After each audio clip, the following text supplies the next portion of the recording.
Hello and welcome back. It's been longer than expected since my last video, but I've had some work commitments followed by family commitments followed by work commitments that left me with very little spare time over the last week.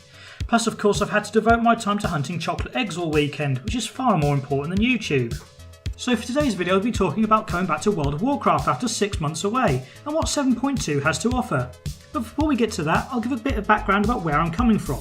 For those of you who don't know, I used to be a massive World of Warcraft addict. I first started playing just before Burning Crusade, which launched back in December 2006, and I stuck with the franchise for years.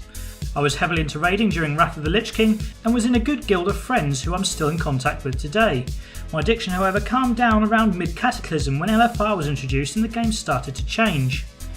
Now I don't want to call Doom and Gloom what is arguably the best game ever made. WoW's continuing success is impressive, but I think there's certainly a golden period of about 2 or 3 expansions before World of Warcraft will lose its grip on you. During that time you'll play the game to its fullest, do all the stuff, PvE and PvP every class to the max, and beat the big bosses. This is the best time you're going to have, because it's all new. When the next expansion comes out, all of a sudden everything you've worked for means nothing. At best your high-end gear will last you about halfway through the levelling process. But there's loads of fresh content, levelling experiences and gimmicks to keep you busy, which is great. Then you hit your 3rd expansion, everything resets again, you play new content but you feel like you don't really want to play all your alts and you certainly don't want to be maxing all the gear anymore. I'm now on my 6th expansion with Legion and all I want to do is experience the storylines, do the quests and make my character look cool, and that's it. Yes, it's nice to progress my gear and make me feel big and strong against mobs around the world, but I have no interest in trying to be the best and hit mythic everything. The reason for this is because to me, LFR and mythic raids are the same content. They're the same bosses, it's the same story, it's the same scenery. Now before you turn purple with rage over me saying that and start smashing the dislike button, yes I do understand it gets harder, with more mechanics and lower margin for error blah blah blah, but that's not what I'm talking about. Once I kill a boss, that experience has happened. Once I've cleared a raid all the way through and watched the cutscene at the end, I'm done. Box ticked, happy, move on. This is why I try to avoid LFR at all costs, because once I've cleared a raid on any difficulty, that content is exhausted for me. You might think this is really shallow, but I'll explain myself a bit more. With every tier patch and every expansion, your previous gear and efforts get written off. After many cycles of this, I've come to see gearing as trivial. Gear is short term, and the pursuit of the finest gear is almost wasted effort. What isn't short term and what can't be made obsolete is the experience of playing the game, the epic moments, the lols and of course mounts. Mounts are forever. We love mounts. Blizzard aren't fools, they understand that for long term players like me, a different kind of content is required, and that's why we now have things like transmogrification, pet battles, titles from achievements and that sort of thing. These things are permanent, these things can be collected and lined up in a book like stamps. Then when your gear gets reset, these things will persist. So really for me, those are the only things worth pursuing. Another thing which has contributed to me feeling this way are all the micro upgrades that you're constantly thrown at now. It didn't used to be like this. In Wrath there are only 2 eye levels for a tier. If you did max 10 you got 200, if you did 25 you got item level 226. Getting gear felt meaningful, but now you get 5 bits of epic gear thrown at you every day that are just 1% better than the old items. Slowly WoW is becoming Diablo. Same content repeated over and over, but slightly harder each time, with slightly better rewards so that you can do the same content again, but slightly harder, for slightly better rewards. This isn't a good thing. So with that out of the way, hopefully you can see where I'm coming from with the Legion expansion. Before 7.2 hit, last time I logged into WoW was Halloween 2016, which means I've been playing Legion for about 2 months before I lost interest and moved on. Now compared to most AAA titles I think that 2 months is pretty good going, and I think I got my money's worth. So why did I stop playing? Well basically I had exhausted the story element of the game and was left with Groundhog Day content. Daily objectives and weekly objectives became rinse and repeat, and for what? Gear. I found myself doing Emerald Nightmare in pub groups maybe 3 times a week on various difficulties. Then I started to do it on Heroic, but by then I was absolutely sick of the place. I'd rather slam my head in the door than ever do it again. Considering my thoughts on Diablo style content, you can forget me doing Mythic Plus dungeons. I did a few and I was underwhelmed, having already done them on Heroic and Mythic for quests.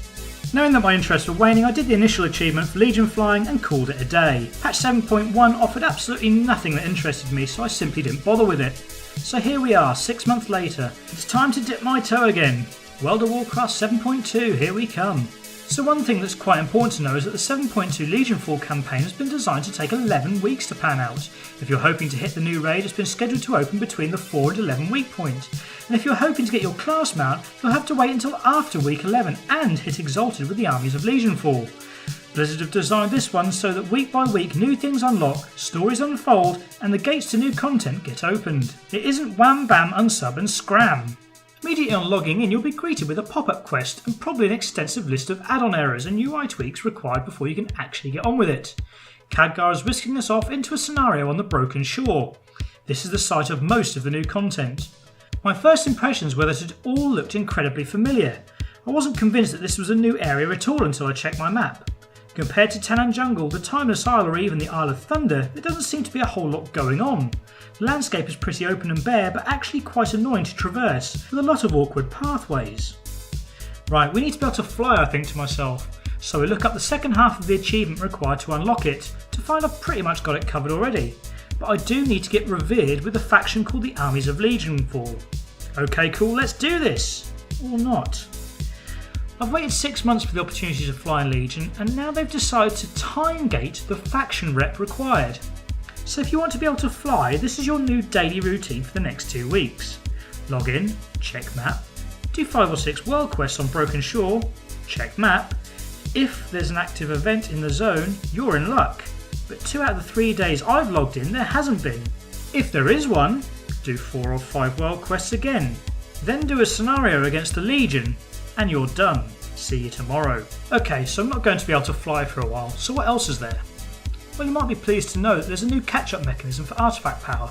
You can buy artifact research notes with no cooldown for 500 resources each, up to a knowledge level of 25, and then there's a quest to get to level 26. This will put you at 50,000% artifact power gain. So you can unlock all of the main traits on all of your different artifacts really quickly.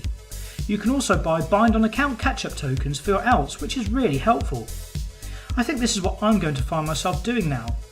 I have every class at least level 100. Every specialisation in Legion has a unique story to follow, so that's a huge amount of content locked away on alts. Being able to power up your alts artifacts quickly will make your alts and specs way more accessible and fun. So if you've ignored them before like most people did, now may be the time to show them some love. In terms of new content, for each class in 7.2 you will get a questline to unlock a new follower. There will also be new questlines to advance your order halls, and then there are the artifact weapons. After completing a scenario questline, it's now possible to reach weapon rank 50, with 4 new attributes and further points added to existing attributes. This will not be quick though, as the power needed starts at over 10 million on the first new rank, and then swiftly goes up. I suppose next you'll be wanting to know about gear. Well, the catch-up gearing system is based on 2 things, buying or looting. To buy gear you'll need shards which drop from rares and quests, but can also be farmed by killing mobs from the portals under the Centenax ship, wherever it is in the zone. There are 2 tiers of bought gear, at eye level 850 or 880. The 880 tokens cost 5,000 shards and have a chance to award the Legendary for that item slot when used. This is a really nice touch if you can get RNGs on your side. To loot 850 gear you'll need to hunt the green skull icons or chests dotted around the map. Helping to construct the buildings at the quest hub will also unlock new ways for getting shards, loot drops and additional chests, so it's a good idea to check which ones are active and what they do. Another gear avenue is crafting, with a max eye level of 875 after Obliterum upgrades. There are also now a set of Legendaries from crafting. This is done by a quest chain which starts from a looted item. I think I got mine from one of the Broken Shores rares. I won't go into too much detail, but both of the Legendaries my leatherworker can make allow you to gain increased movement speed and turn into a wisp or owl which can fly. Pretty cool if you ask me, and something I'll be doing. If you want to hit the 7.1 raid the Nighthold, I think LFR requires 835 gear and rewards 855 stuff. If you want to pug normal mode, most groups want you to be at least 880 even though it drops 875 gear, so yeah, good luck with that. Personally I did it quickly on LFR, and it seems to be a good but generic raid. Just know that the guy on the jetty destroys the jetty, so move or get ready to facepalm. For now I think I've covered the basics. As usual with World of Warcraft there's actually a huge amount of stuff to do if you look beyond world quests and dailies. You just have to remember that these are not the only content. On first impressions I didn't think much of 7.2, but for some reason I keep logging in, and as I do I discover new things. I think if you're going to play Warcraft again after any length of time away, it's important not to focus on one thing. Sorry you can't fly straight away, but don't let that put you off doing other things. There's fun to be had, and as the weeks roll on, more and more stuff will come to light. My only criticism is that 11 weeks is a long time for gating content, and personally I run the risk of losing interest in the game. I might even take a 1 month sub break in the middle of the 11 weeks and then come back. Overall though, I think the 7.2 content we have already is worth a tenner. If you want me to make more videos about World of Warcraft, then let me know in the comments. If you like the video, then hit like. If you're still seething from me comparing LFR to Mythic, hit dislike. And if you want to see more, hit subscribe. I'll be playing Warcraft for the next month, so stay tuned if you want to see what I discover. I do like to share info on glitches and exploits and that sort of thing, so if I find any, I'll let you know. As always, good luck and have fun.